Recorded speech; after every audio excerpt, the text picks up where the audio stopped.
Hi guys, it's Carla from Creative Love Affair, and my newest endeavor is creating some page kits for the Shotz website. They have an amazing online store and a very cool blog.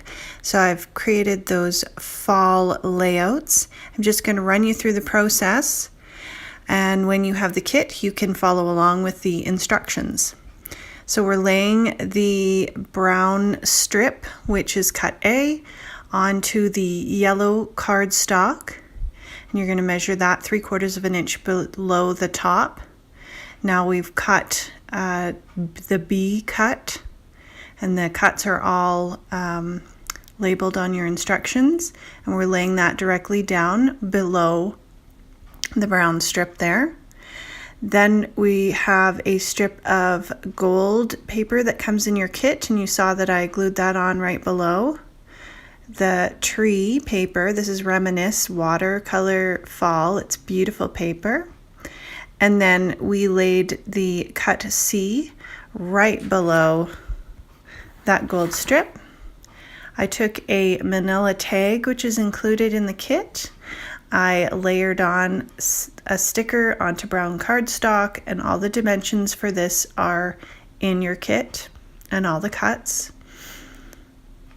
And I glued that onto the paper, and now I'm taking my horizontal 4x6 photo and I'm layering that onto cut E, which is the craft cardstock, and then we're going to put that onto cut F, which is the leaf paper.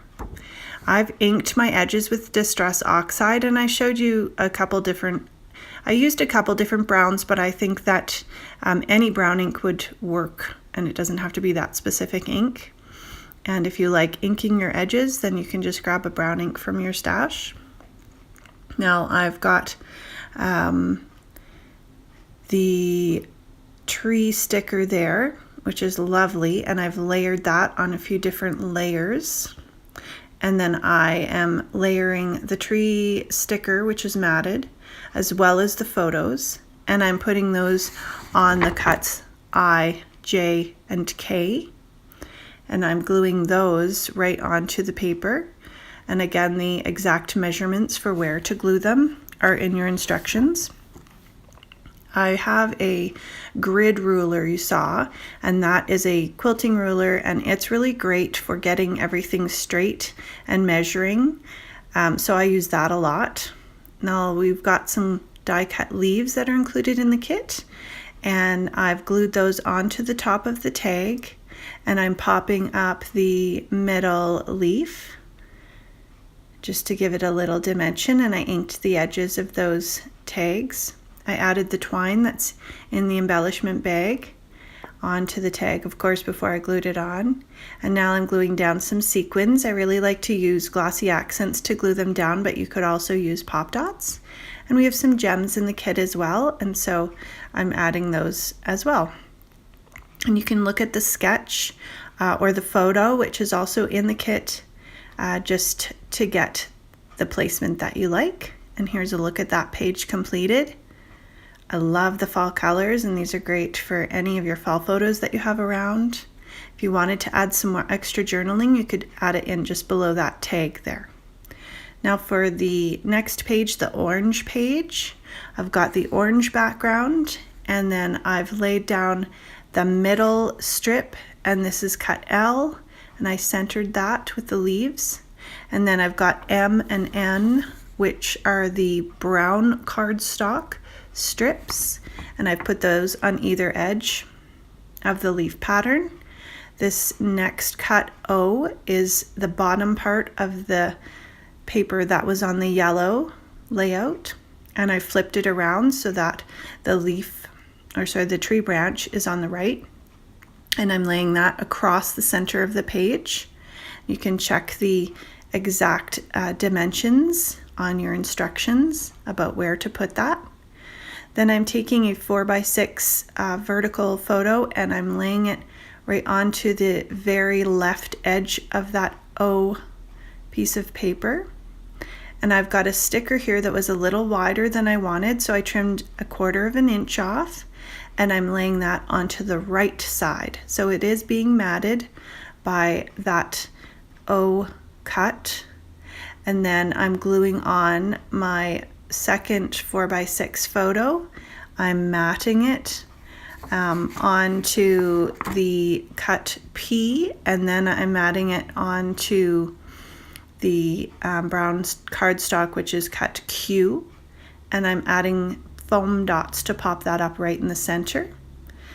Those little banners I've cut just from strips of one of the branding strips, and I'm gluing my leaf directly onto those so it sticks up a little bit. Now I've got a piece of craft cardstock, and I added a sticker on the front of that, and then I've got the little gold cut banners which are in the kit, and I centered those and stuck them out about 1 inch on each side, and just so they were behind. And here I'm adding that sticker right to the front of that craft cardstock, and I'm adding some I'm putting some glue on there, and just according to the instructions, I'm laying that on the top of the layout. And now I'm adding a little bit of red ink to the last leaf that's included in the kit, and using some foam dots to pop it up, and then gluing on my sequins and my rhinestones to add a little bit of sequiny, glimmery shimmer. And that's pretty much it. You can use the photo included in the kit. Sorry, I actually did use some lines on my journaling die cut there. I put some pencil lines on and some journaling before I added that bottom leaf, and then erased the lines. And that's a look at that last page there. So you can put this in your album with either the orange on the right or the left. And here's a look at all the layouts and some of the details. So be sure to stop over to the Scrap Shotz store, where you can purchase the whole kit. It's got everything in it that you need, and you just need your adhesive. And I hope you enjoyed creating this fall layout with me today, and hope you have an awesome day. Be sure to like and subscribe, and come back soon.